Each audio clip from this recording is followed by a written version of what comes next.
नमस्कार दोस्तों। C centre में मैं एक नया टॉपिक लेकर के आया हूँ जो न्यूज में रहता है और इसका इंडिया मेंबर होने की वजह से और इसका इम्पोर्टेंस बढ़ जाता है। उस टॉपिक का नाम है ब्रिक्स। और अभी जो मुझे लगता है कि 2021 CDS का क्वेश्चन हुआ, पेपर हुआ था, उसमें पूछा हुआ था कि ब्रिक्स क्या है। और कई बार UPSC का जो IAS का एग्ज़ाम करवाती है उसमें भी पूछी। फॉर एग्जांपल इसका एम क्या है, हेडक्वार्टर कहाँ पे है और इसने कौन कौन सी स्कीम या प्रोग्राम लॉन्च किया है। स्पेशली जैसे NDB न्यू डेवलपमेंट बैंक एक ब्रिक्स का बैंक है, तो उसके बारे में भी पूछा हुआ था UPSC ये किसका बैंक है। तो मतलब ये है कि एक टॉपिक से कई डायमेंशन बनते हैं और उस डायमेंशन से कई क्वेश्चंस निकल करके आते हैं।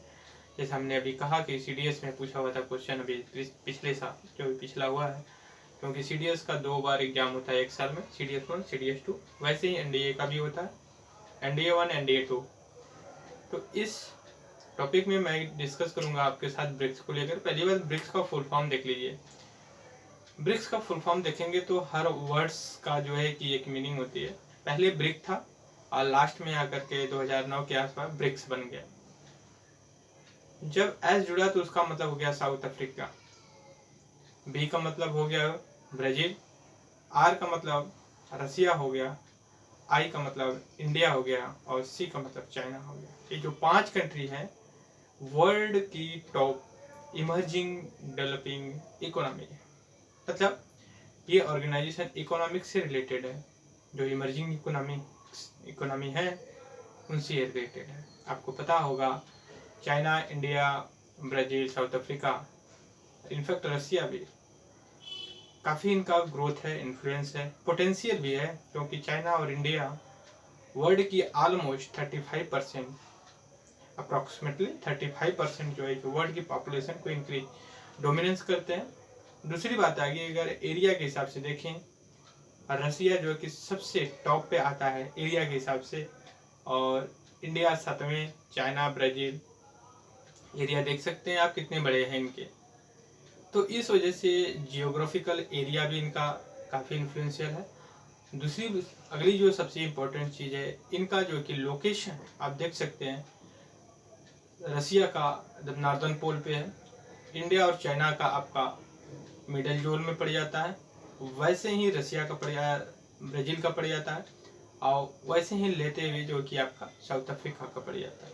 तो इस वजह से ब्राज़ील काफ़ी इम्पोर्टेंट है और इसका मेंस के भी पॉइंट ऑफ व्यू से भी इसका इम्पोर्टेंस है। फॉर एग्जांपल अगर ये पूछ सकता है एग्जाम में IAS का या फिर PCS का भी, तो कॉमन ही एग्जाम हो गया है। थोड़ा सा लेवल इनका अलग होता है, डायमेंशन अलग होता है। तो हो सकता है कि अगर PCS वगैरह में एग्जाम हो, जो कि UP PCS का एग्जाम 27 से शुरू हो रहा है मेंस का 2022 का, तो ऐसे क्वेश्चन पुट अप किए जा सकते हैं कि ब्रिक्स क्या है और ये इम्पोर्टेंस क्यों है, राइट। तो इस वजह से हम इसका थोड़ा सा बैकग्राउंड जानने की कोशिश किए। दूसरी चीज़ है इसका इस्टेब्लिशमेंट कब हुआ, आप यहाँ पे देख सकते हैं। पहली बार इस्टेब्लिशमेंट 2006 में हुआ, सॉरी। और इसकी जो पहली मीटिंग हुई 2009 में रसिया में हुई। दूसरी बड़ी चीज़ है कि जो लास्ट अभी मीटिंग हुई है 2022 की एनुअल जो मीटिंग होती है उनमें जो कि चाइना का उसका रहा प्रेसिडेंट, लेकिन ये वर्चुअली हुई। वर्चुअली मतलब ये हो गया कि लोग फिजिकली नहीं अपियर थे, जैसे मैं आपको वर्चुअल पढ़ा रहा हूँ वैसे वीडियो कॉन्फ्रेंसिंग के थ्रू जो कि लोग अपना मीटिंग ऑर्गेनाइज किया। और उसी मीटिंग में एक चीज़ निकल करके आई जिसका नाम है, यहाँ पे देख सकते हैं, BRICS basket reserve currency. For example जैसे रिजर्व बैंक जैसे फॉरेक्स रिजर्व है या फिर IMF का वर्ल्ड इंटरनेशनल मॉनेटरी फंड या फिर WTO वर्ल्ड ट्रेड ऑर्गेनाइजेशन, जैसे इनका फंड्स होता है, वैसे ही ब्रिक्स ने एक अपना एक रिजर्व फंड्स बनाया कि अगर कोई इमरजेंसी होती है इन 5 कंट्री में तो वो अपने एक करेंसी से हेल्प कर सकते। सपोज करिए कि ये 5 कंट्री हैं और ब्राज़ील में फॉरेस्ट फायर, जंगल में आग लगती है, तो उसको बचाने के लिए तो इस फंड्स से जो है कि वहाँ पे रिलीफ या जो सहायता मदद है वो की जाएगी।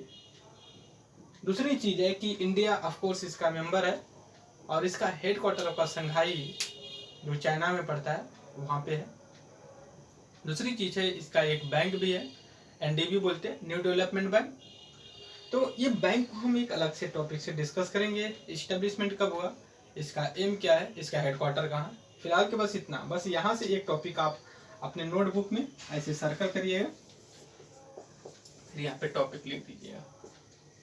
फिर जब मैं अगली वीडियो बनाऊंगा एनडीबी पे, आप यहाँ पे ला करके इसके नीचे आप पूरा लाइन बाय लाइन लिख सकते हैं। दूसरी चीज़ है कि अगला जो है कंटीजेंसी रिजर्व अरेंजमेंट, और जो तीसरा है ये ब्रिक्स पेमेंट सिस्टम। देखिए क्वेश्चन का नेचर जो होगा इनमें ये पूछ सकता है कि एनडीबी किसका ये स्कीम है या फिर बैंक है, ये किसके सहयोग से बन रही है।